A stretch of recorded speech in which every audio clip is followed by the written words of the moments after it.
Samajwadi party जन जागरण यात्रा निकाल रही है, प्रशिक्षण शिविर कर रही है। अखिलेश यादव जी मौजूद है। अखिलेश जी, आप लखीमपुर में हैं, जन जागरण यात्रा निकाल रहे हैं, क्या संदेश देना चाह रहे हैं? ये यात्रा और लोक जागरण कार्यक्रम समाजवादी पार्टी के लगातार चलते रहेंगे।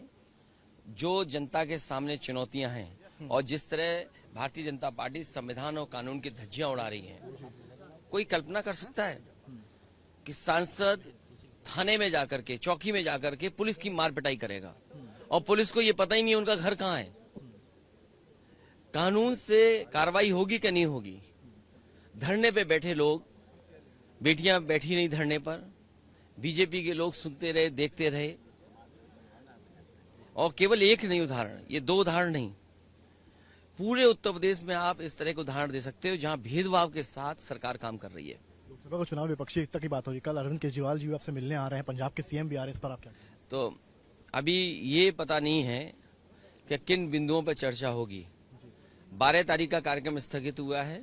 जब कभी 12 के बाद कार्यक्रम होगा मैं जाऊंगा बिहार, और इस कार्यक्रम में क्या रूपरेखा होगी या क्या बातचीत होगी ये कह पाना मुश्किल है। लेकिन जो दिखाई दे रहा है, दिल्ली की सरकार अधिकारों को छीन रही है। अगर किसी चुनी हुई सरकार के अधिकार छीने जाएंगे तो उस पर तो विपक्ष को एक होना पड़ेगा।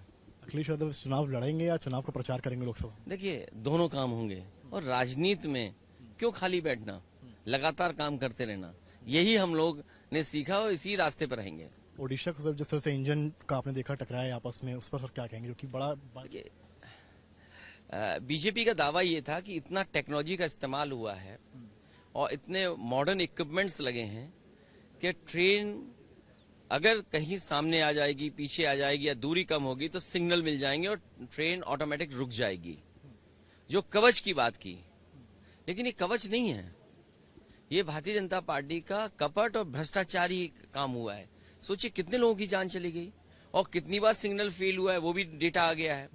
कितने सिक्योरिटी के लोगों को नौकरी मिल जानी चाहिए थी, क्योंकि इन्हें आरक्षण नहीं देना है, पिछड़े दलित नौकरी ना पा जाए सरकारी, इसलिए सिक्योरिटी के लिए जिन लोगों को नौकरी मिलनी थी वो भी नहीं दी सरकार ने।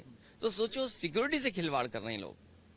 मेरा आखिरी सवाल सर आपसे, क्या थर्ड फ्रंट बन सकता है, इस तरह का कुछ आंसर? देखिए, थर्ड फ्रंट बोले या कोई विकल्प बोले, मुझे उम्मीद है लोकसभा के चुनाव से पहले कोई न कोई सभी दल मिलकर के एक विकल्प ढूंढेंगे और विकल्प बनेगा। बहुत बहुत शुक्रिया सर बात करने के लिए। तो हमारे साथ अखिलेश यादव जी कैंपेनिंग लगातार कर रहे हैं, आप देख सकते हैं लखीमपुर में, और यात्रा शुरू करी है, बड़ी यात्रा है और बड़ा ऐलान भी करा है और कहा है कि थर्ड फ्रंट हो या फोर्थ फ्रंट जरूर इसके बारे में सोच सकती है समाजवादी पार्टी। कैमरामैन रोहित के साथ समर्थ श्रीवास्तव, लखनऊ आज तक।